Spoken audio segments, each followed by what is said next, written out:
Today is nothing crazy. In one of my other videos you saw that I got pretty mad that this thing broke because I only had it hooked up for a week.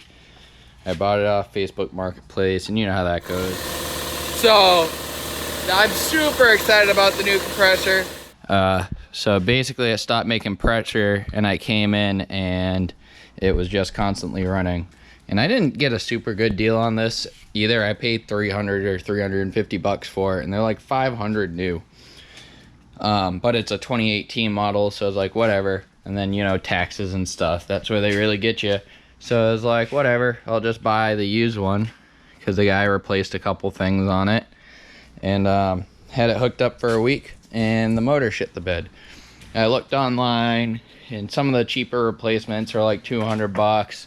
I looked, the Husky replacement was almost 300 bucks. Then I looked even harder, and I saw this PowerMate head right here. It has all the same dimensions and CFM and everything as that one, and it looks like it's exactly the same. So it's almost $100 cheaper. I think it actually was $100 cheaper because there's free shipping, and it looks exactly the same as that one. So I don't have to do any drilling or changing any hoses or anything. It looks like that might be a little bit different. It looks like it's offset compared to centered, unless, oh no, look, it's right there. Yeah, so it literally looks like the same exact head. I get a new wheel and everything for it, so I'll put this on, and hopefully she'll just make pressure and I won't have to worry about it again for at least a few years, hopefully. So here you'll see I'm using a T20 Torx bit to take the front cover off.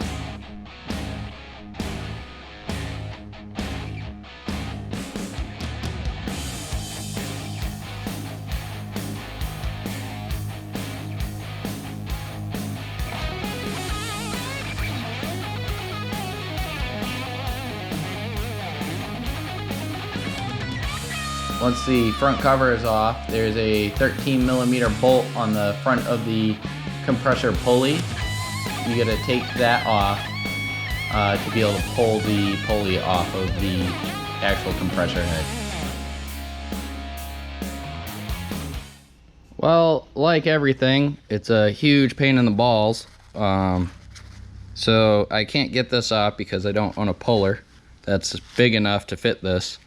And my torch is still fucked up, so now I gotta go to the damn air supply for a third time because they gave me the wrong bottle, and then they said that they didn't have the right bottle, and then they gave me an adapter that doesn't fit, so now I gotta go there again.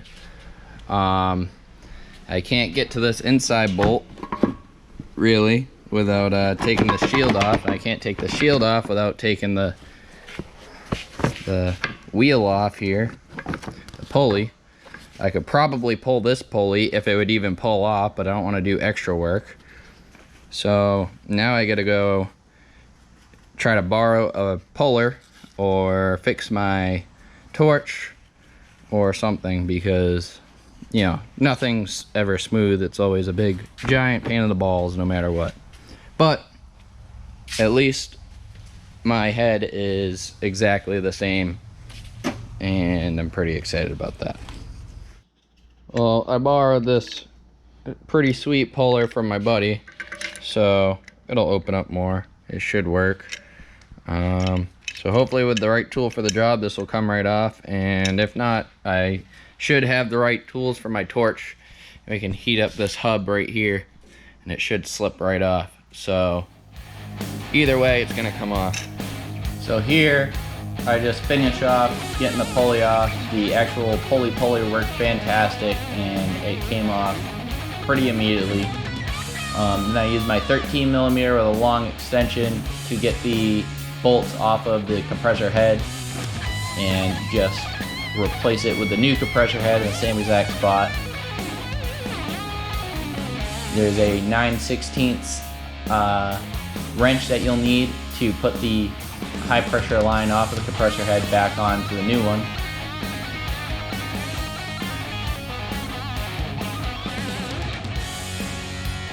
Right now I'm filling up the oil. You need to dump out the packing oil and make sure you use new compressor oil with the new head unit.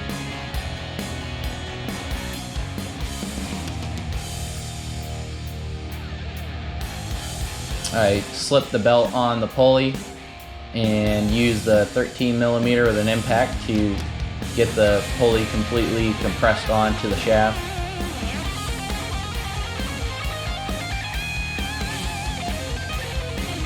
After I check and make sure that everything is put on complete and wrapped up properly, we just put the compressor cover back on, and then we can get on to testing it. Alright, I got the new compressor head all on. I filled it up with oil, probably a little bit too much, but that's fine. All the lines mounted up perfectly. The new pulley went on perfect, everything fits great. I didn't even have to adjust the belt or anything, adjust the motor, because it's all the same stuff.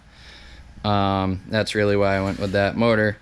And I think this motor has a 1 or 2 year warranty on it, so hopefully, you know, it doesn't break, but if it does, it is warranted, which I think is the same warranty that this compressor comes with, which, I mean, the tank is fine. The motor hopefully will last for a while. So I'm gonna hook this back up real quick and hopefully she runs. I don't know if you noticed, I did spin it a few times just to get the oil going through it. You just want to make sure those bearings are coated, and I'll wire this up and we'll take another video and see if she actually builds pressure. All right, so here we are, moment of truth. I didn't have the correct plug for the compressor, so I just wire nutted it and made a rat's nest, and we'll see how it goes. Moment of truth right here. Hopefully I don't die. Bam! Oh, spark. She's still going. She's fine. Waiting for pressure.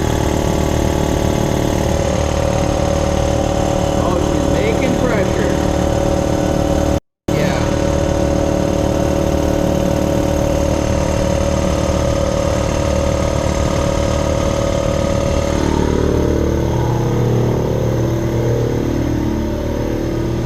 And because it is the same compressor, it's the same, it's just as loud as the other one, which is nowhere near my Harbor Freight reliable compressor. But I got it in my little corner over there, so it's not really bad when you're in the shop. But now I'm gonna let this thing build all the way up to pressure to make sure that the switches are working and make sure that's not why the compressor blew up. Because if the thing just keeps running, it's really not good for it, especially if it's running at a higher pressure than it's supposed to. So I guess I could keep this thing for parts, but it's probably junk. So I'm probably gonna just throw it away. There's really no reason to hoard this. It's good scrap metal if you want to bring it to a scrap yard, but I don't make enough scrap to do that. So we'll record this once we get higher in pressure, but hopefully it goes good. So there we are, she shut off. See what the pressure is. 150. There it is. 150. You can kind of see it. So the switches all work, so the head was just junk. I wish this GoPro had a light on it. That's what the GoPro 57 is going to come out with. Spray that. Doesn't really help, just to see if there's any bubbles, but it's just boiling off. So once this thing cools off, I'll spray it, check for leaks.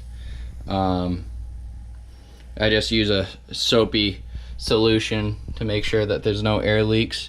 But I'm gonna stop leaving this on overnight, since last time I did that it was blown up. The Harbor Freight one I used to do all the time, but I did this one for a week and obviously didn't work out well. So it was super easy. It only took me about 30 to 45 minutes to complete it. Real time, actual time, well, not real time, of working on it. Actual time was about 2 hours, but that's because I had to run to the friggin' store twice for the acetylene bottle, which wasn't even really for that.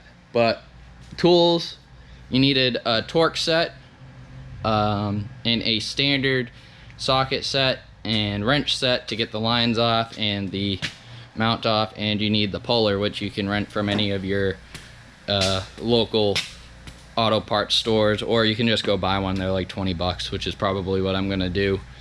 But yeah, super easy. It beats spending over $500–600 on a new compressor. It shipped to me pretty quick. Even with all this corona shit going on, it only took about a week. And it's the exact same thing. So don't buy the Husky head, buy whatever brand this was, because they're probably the people that make it for Husky. It's a Power Mate. You can see right here, it's got a bunch of, it's the same head for dewalt, Porter Cable, Industrial Air, Sanborn, Magnaforce, Industrial Air, and all those. And it's actually got the number right there if you need help, and their own website. So I bought it off of some compressor website. You probably buy it off their website for cheaper, who knows. But that's the way to go. I would not buy a different head, because then you got to worry about drilling, nut and bolting, making it fit, belt sizes, all that stuff. This was direct replacement, super cheap, seems to work good. It pumped up from 0 to 150 in a few minutes, so it seems like it's exactly what it should be. Hopefully it lasts me for a while. But good luck if you're doing this by yourself. Hit me up in the comments if you have any questions, if you're doing the same thing, or if you want to see something else. I really don't do random videos, but everything I own breaks. So I'm gonna try to take videos from now on of all my shit breaking and trying to fix them.